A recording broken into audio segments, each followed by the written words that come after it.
काल आपलं केदारनाथ बाबाचं दर्शन झालं, चांगल्यापैकी झालं. संध्याकाळची 6:30ची आरती देखील झाली. आज आपण आता भैरवनाथ टेम्पलला चाललो आहे, जे केदारनाथ टेम्पलच्या साईडलाच आहे. तर आता सकाळी आम्ही उठलो 7:30ला. आम्ही आता इकडे चालायला सुरुवात केली आहे. भैरवनाथ टेम्पलला आम्ही आता चाललो आहे वरती. तर चला, तुम्हाला स्टोरी पण मी सांगते त्याची. ते खालून तिकडून आम्ही आता चालत आलो आणि असं हे सरळ सरळ गेले की मंदिर कुठे गेलं जिजू? हां, हे इकडे मंदिर आहे आणि तिथून तो ब्रिज आहे, तिकडून यायचं. चालायचा रस्ता हा असा आहे. बाजूला हा थोडासा असा ग्लेशियर आता आहे, बऱ्यापैकी वितरलं आहे. पण हा बघा, वर बराच ग्लेशियर आहे. इकडे काय आहे? या पर्वतांच्या पलीकडे गंगोत्री. इकडे या पर्वताच्या राईट हँड साईडला बद्रीनाथ. वर आपला हा वासुकीतार, ऑपोजिट भैरवनाथच्या. ठीक आहे, इथपर्यंत आता आम्ही आलो. मी आणि जिजाजी आहे, आम्ही दोघं चाललो आहे. तर बघू, चला. जय भैरव बाबा की. थंडी खूप आहे इकडे, सगळं पॅक केलेलं आहे. रात्री तर खूप हालत झाली होती. किती टेम्परेचर होतं? -6 टेम्परेचर होतं. आता पण कमीच आहे, फक्त उंचावर असल्यामुळे सूर्य आता उगवला. इकडे 11 नंतर क्लायमेट हे चेंज होत असतं, काही सांगता येत नाही. पाऊस आता थांबला आहे. काल तर पूर्ण पावसातच आमचं सगळं झालं. चला, ही पूर्ण वॉल मंदिराच्या दोघं साईडने ही बांधलेली आहे प्रोटेक्शनसाठी. तिकडे पण आहे आणि इकडे पण आहे. बघा, त्या साईडला पण आहे हे मंदिर आणि हे बघा, हे मंदाकिनी ना, मंदाकिनी नदीचं हे पाणी आहे. जे पाणी होतं ते मंदाकिनी नदीच तिकडून येते ती, पण ते ग्लेशियर फुटल्यामुळे ते आपदा आली होती. तर एवढे वर्ष झाले तरी पण अजून निशाण आपल्याला हे दिसतात. आणि कदाचित तो जुना मार्ग असेल यायचा, तो वाला ना. हां, चलो, जय भैरव बाबा की.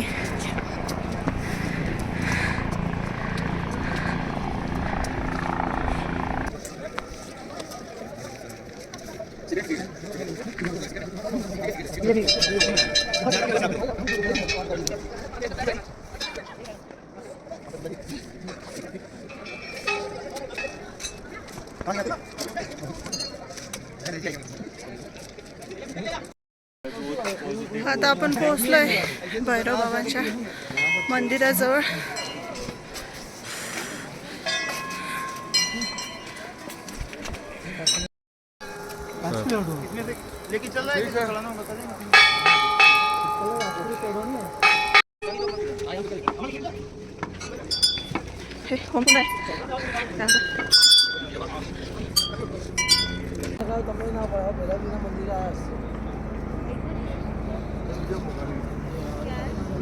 दोबारा जाएंगे नीचे मंदिर, दर्शन मथा भी टेकवा दिया और इसमें अपना वो भी कर लिया, वो 1%.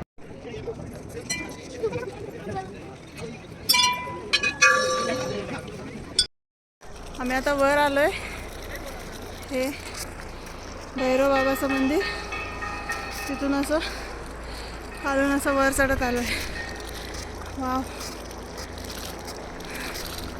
नेचर इतकं मस्त आहे, सांगू नाही शकत.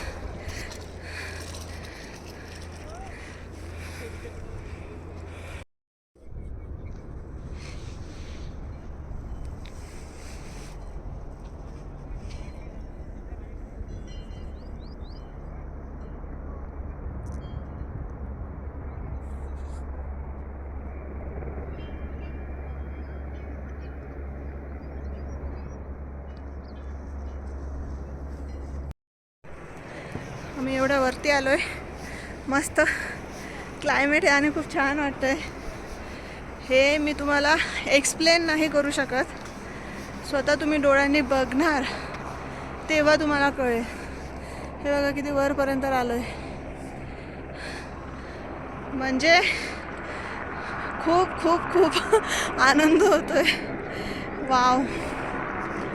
मला फोटो काढायला खूप आवडतं. तर इथं इतके छान फोटो आले आहेत. मस्त एकदम भारी. तुम्हाला फोटो बघायचा असेल तर माझा इंस्टाग्रामचा अकाउंट फॉलो करा. त्याच्यावर मी टाकले.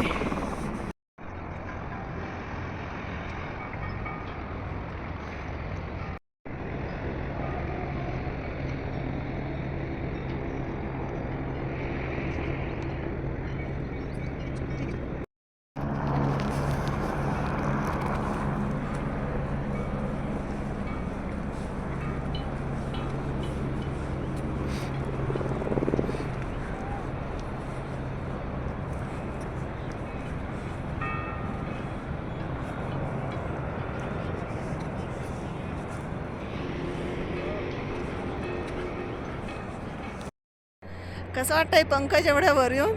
मस्त मस्त सुंदर वाटतंय ना. अप्रतिम. व्हिडिओमध्ये हे बघतील तर यांना ते काय नजारा आहे किंवा ते फिलिंग येणार नाही. पण आपण स्वतः डोळ्याने बघतोय ते किती मस्त वाटतंय ना. छान वाटतं. मस्त एकदम ग्लेशियर जवळ आहे. हे समोर glacier आहे. पाठीमागे मस्त.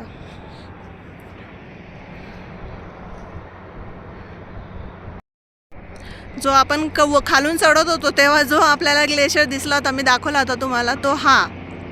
या ग्लेशियरपर्यंत आपण येऊन पोचलो आहे. आणि ते हेलिपॅड आहे केदारनाथ मंदिराच्या पाठीमागचं.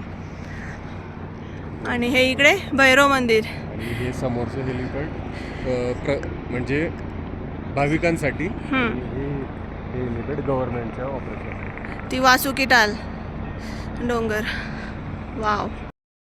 हा तो भैरव बाबाचा रस्ता आहे जो आपण चढत आलो वरती. त्याच्यावर आम्ही इथपर्यंत आलो. आणि ते समोर भैरव बाबाचं मंदिर. हे बघा. बोलो जय भैरव बाबा की.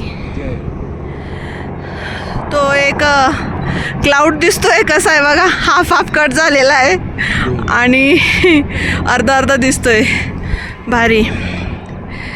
जय बाबा केदार. हर शिव शिव शंभो. ओम नमः शिवाय. हर हर महादेव. आता इथे सकाळी नाश्ता करतोय. आलू पराठा 70 रुपयाला. मस्त. आणि मॅगी 80. साधी मॅगी ना. साधी मॅगी म्हणजे मसाला बिसाला काय नाही. नुसती मॅगी. कांदा बिंदा काय नसतो त्याच्यात. 70 रुपयाला मॅगी. आम्ही आता सकाळी निघालो होतो तिकडून. तिकडे पोचतो आम्हाला 4 वाजले आहे. आम्ही 10 वाजता सुरुवात केली होती उतरायला.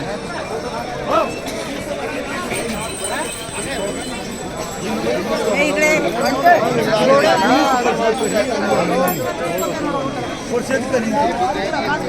गर्दी बघा किती.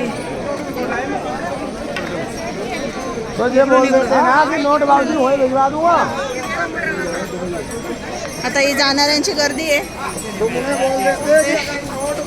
जात आहेत लहान मुलं.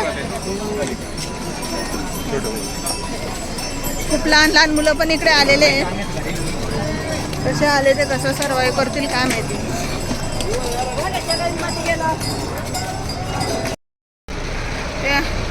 गौरीकोंडवरून खाली जायला आम्हाला टॅक्सीच मिळत नाही आहे. आम्हाला म्हणजे खूपच लोकांना खूप हाल आहेत. बाजूला अशी कोलदरी आहे. आणि हे बघा या टॅक्सी चालल्या आहेत भरून एका साईडने. आणि आम्ही एका साईडने चालतोय. त्या साईडने दुसरे आहेत येणाऱ्या.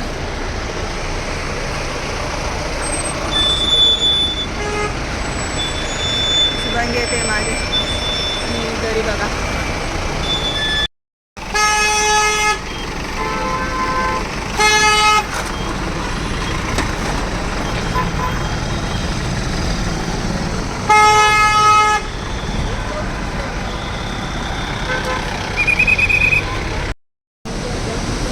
ग्लेशियर आहे.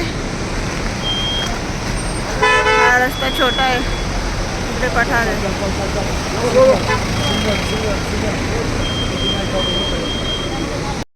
पूर्ण गौरीकुंड ते सोनप्रयाग आम्ही पायीच चालत गेलो आहे. हे कारभारी थोडेसे असे गाडीला लटकले आहेत थोड्या वेळ करता, पण पूर्ण 7 किलोमीटर आम्ही पायीच चालत गेलो आहे.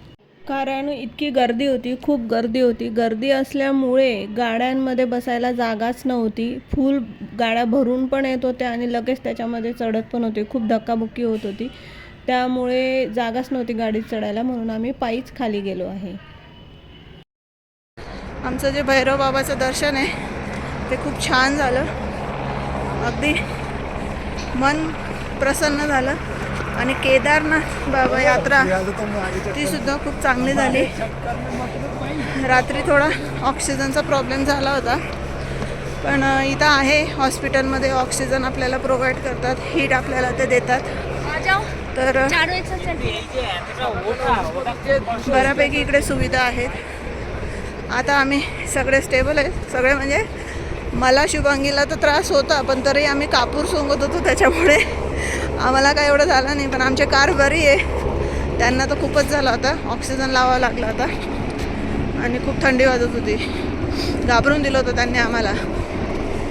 पण आमची केदारनाथ बाबाची यात्रा ती पण काही जास्त विघ्न न येता व्यवस्थित झाली आहे. तर हा ब्लॉग मी इथंच संपवते. पुढे आता आमचा काय रूट असेल पुढच्या व्हिडिओत तुम्ही ते हां पुढे आता आमचा रूट बराच आहे, अजून बरंच आम्हाला टप्पे पार करायचे आहेत. हळूहळू सगळे व्हिडिओ तुमच्यापर्यंत येतीलच. तर चला भेटूया पुढच्या व्हिडिओमध्ये. तोपर्यंत टाटा बाय बाय. चॅनलला पहिल्यांदा व्हिजिट केली असेल तर चॅनल लाईक, व्हिडिओ शेअर करा जास्तीत जास्त लोकांना, जे लोक तुमच्या इथं केदारनाथला येत आहेत, ओळखीचे नातेवाईक फ्रेंड्स वगैरे. आणि चॅनल सबस्क्राईब करा.